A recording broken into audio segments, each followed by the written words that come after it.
মুহাম্মদ বিন Ubaidullah রাদিয়াল্লাহু হতে বর্ণিত, দ্বিতীয় খলিফা হজরত ওমর রাদিয়াল্লাহু এর নিকট কিছু কাপড় আসলো।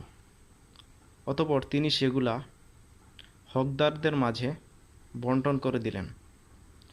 আমরা প্রত্যেকে একটি করে কাপড় পেলেও তিনি নিজে দুটি কাপড় দিয়ে একটি পোশাক তৈরি করে সেটি পরিধান করে খুতবা দেওয়ার জন্য মিম্বরে আরোহণ করলেন। অতঃপর শ্রোতাদের অন্যমনস্ক দেখে তিনি জিজ্ঞেস করলেন, তোমরা কি আমার কথা শ্রবণ করতেছ না?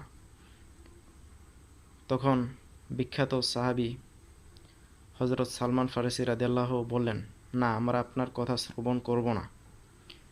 তখন উমর রাদিয়াল্লাহু বললেন, কেন হে আবু আবদুল্লাহ? তিনি বললেন, আপনি আমাদের প্রত্যেককে একটি করে কাপড় দিয়েছেন, অথচ আপনি নিজে পরিধান করেছেন দুটি কাপড়ের তৈরি একটি বড় পোশাক। তখন উমর রাদিয়াল্লাহু বললেন, হে আবু আবদুল্লাহ, ব্যস্ত হও না।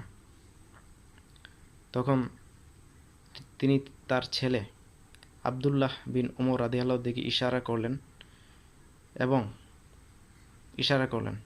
তখন আবদুল্লাহ বিন উমর উঠে দাঁড়ালেন এবং উমর রাদিয়াল্লাহু বললেন, আল্লাহর কসম করে আমি তোমাকে জিজ্ঞেস করছি, আমার পোশাকে যে অতিরিক্ত কাপড় সেটা কি তোমার নয়? তখন আবদুল্লাহ বিন উমর রাদিয়াল্লাহু বললেন, হ্যাঁ, এটি আমার। তখন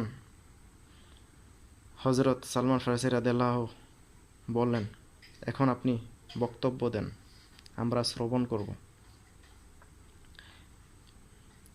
তো এই গল্পটার যে মূল কথা, মানে সারাংশ সেটা হচ্ছে, একটি রাষ্ট্রের প্রধান সে কিন্তু জবাবদিহিতার ঊর্ধ্বে নয়। তার কাজের জন্য তাকে যেমন পরকালে আল্লাহর কাছে জবাবদিহিতা করতে হবে, ঠিক তেমনিভাবে দুনিয়াতেও মানুষের কাছে সে দায়বদ্ধ।